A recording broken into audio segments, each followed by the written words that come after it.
মোহনা মুরলীধরা, মোহনা মুরলীধরা, কৃষ্ণ বলো গোবিন্দ মনমোহনা,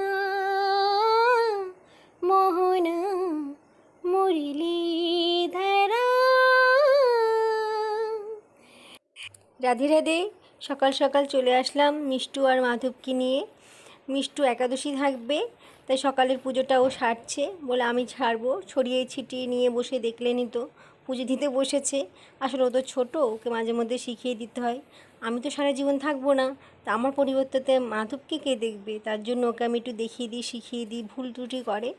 তারপরে আমি চলে আসলাম এদিকে, ওকে এগুলো দেখিয়ে টেকিয়ে আমি এদিকে কারি পাতা দিয়ে সবজি দিয়ে আর একটু সাবু দিয়ে সাবুর তরকারি করব, খিচুড়ি করব, আর একটু পায়েস, সাবুর পায়েস, আর একটু সব রকমের তরকারি করলাম সবজি দিয়ে।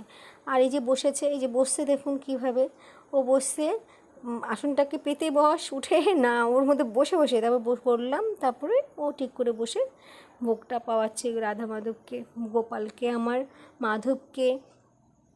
আসলে মাধবও খুব ভালো লক্ষ্মী ছেলে। ওই যে বসে বসে ময়ূরের পালক নাড়াচ্ছে, ভালো করে লক্ষ্য করে দেখুন। আসলে ওর না ওই জায়গাটা খাওয়া যায় না, গরমে খুব কষ্ট হচ্ছে। একটা স্ট্যান্ড ফ্যান কিনতে হবে ওর জন্য আমার, যা দেখছি। এটা প্রচুর গরম, প্রচুর।